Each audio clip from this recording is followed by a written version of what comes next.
Eighth graders, we have two goals in showing you this video that you're watching. The first is an immediate one, and it's a small one. And that is that we want you to sign up for AP classes. But that first immediate small goal is a part of a far bigger goal.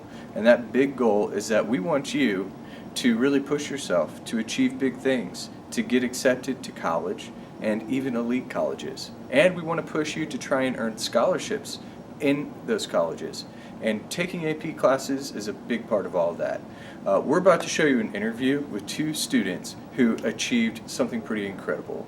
Both of these students go to Stanford University, a very elite school in California, on par with your Harvards, your Yales, etc.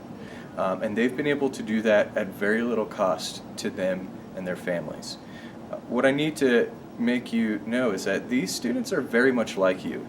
They aren't, besides from being smart people like you are, and hardworking people like we're hoping you will be, they didn't really have these big expectations for themselves after college, which they'll tell you.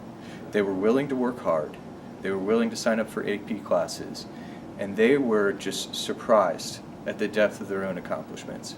So again, as you watch this, just keep in mind, just Soraya and Jose are students just like you, who, because they had grit and they were willing to sign up for AP classes and do well in those, they were able to achieve the types of things that you can be able to achieve too. I'm Soraya. I went to middle school at Rock Lake, and I am the class of 2014 from Lake Brantley.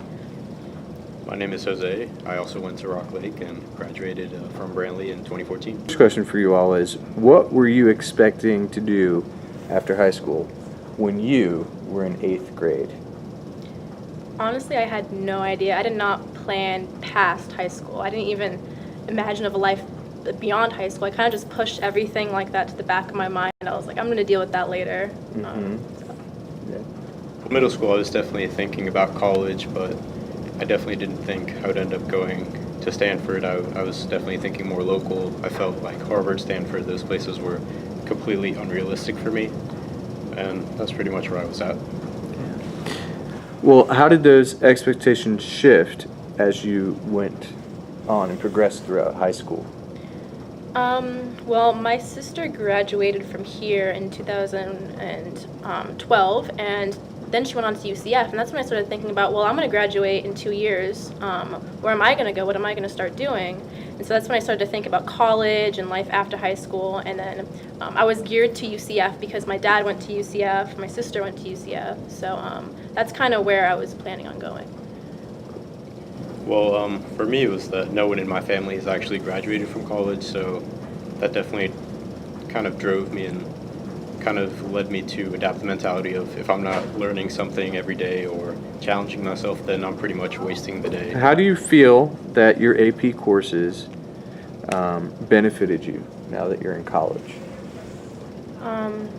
Well, they for sure, I mean, going into college and going into a college lecture, you have a lot thrown at you, and then when I was sitting in there, I was thinking, well, if it weren't for my AP classes, I would never have been prepared for this, because in an AP class, you get a lot of the same content, a lot of the same volume as a regular college lecture, as a regular college class. And I think the main difference is that with an AP class, you have a lot of that teacher interaction, and you have a lot of that teacher really wanting you to be successful. And so, I mean, going through an AP class in high school, I really got a lot of that college feel, except with a teacher always behind me, you know, rooting for me. And then when I got to college, I realized, wait a second, this is a lot like an AP class, except I don't have that teacher always there for me. And so it really did prepare me, both content-wise and, you know, with motivation to go forward in that. Yeah, going off of what Soraya said, in college, it's like you go to a lecture hall and no one cares if you're taking notes or if you're actually paying attention. And just going through, like, say, a class with Vita Simmons, she makes sure that you're taking notes and you did your reading every single day, and that just gets you ready to be successful wherever you go in whatever class you take. Thanks. So what is your current major, and what are you thinking that you might want to do with that after you graduate from college? So right now I'm majoring in human biology. That's kind of interdisciplinary between, health policy and human culture, as well as biology and human biology. So I'm going in my sophomore year, starting my major in that, hoping pre-med at this point. It's kind of still up in the air. I'll just see how I go, how I feel about it as time goes on, for sure. I'm thinking about majoring in computer science, and I hope to be a software engineer.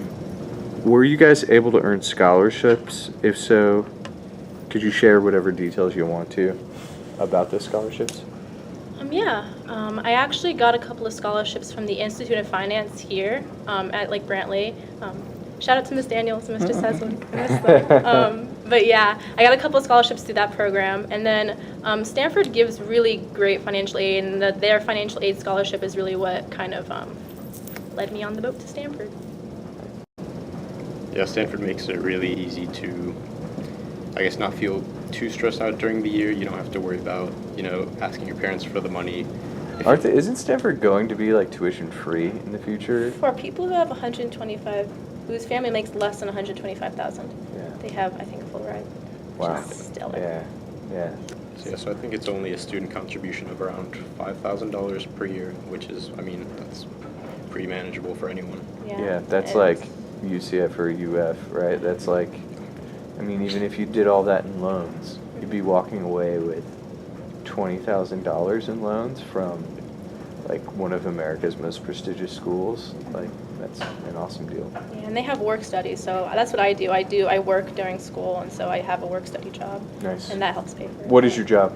I'm a research assistant at Okay. the Pain Lab, and so I Okay. basically just call a bunch of senior citizens. I usually say old people. Don't say that because that's a little offensive. But I call senior citizens, and what we're doing is we're measuring how they stop using opioids after a certain amount of time. So, what do you appreciate most about your college? Probably, I really like the atmosphere because everybody's super motivated. Everybody's really looking forward to the future.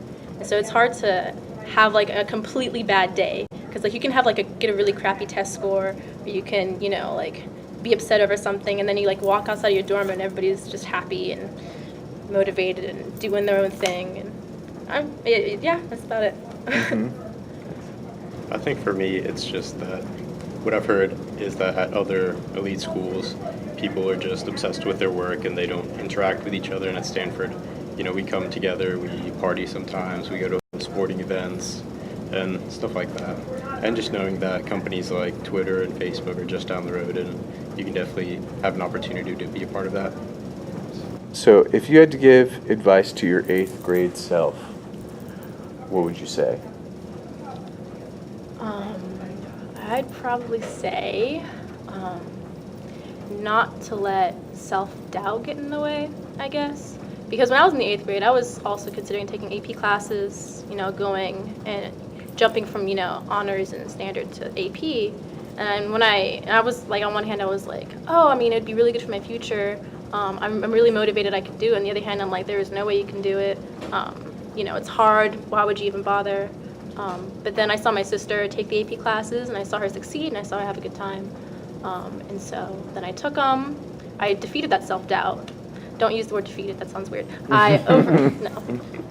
You overcame it. I overcame, I guess you could say that. Yeah. That's fine. It's a little You worked dramatic. through it. I worked through the self-doubt, and I got to the point where I was able to take the AP classes, and among other things, I challenged myself in other ways too. I got a job.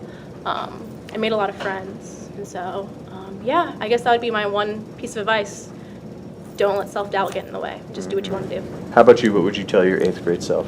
I would kind of go along the same lines, don't be afraid to fail. Mm-hmm. It's going to be hard to take an AP class, and sometimes you're going to, lose some sleep, but in the end, it's really worth it, and you should definitely push yourself.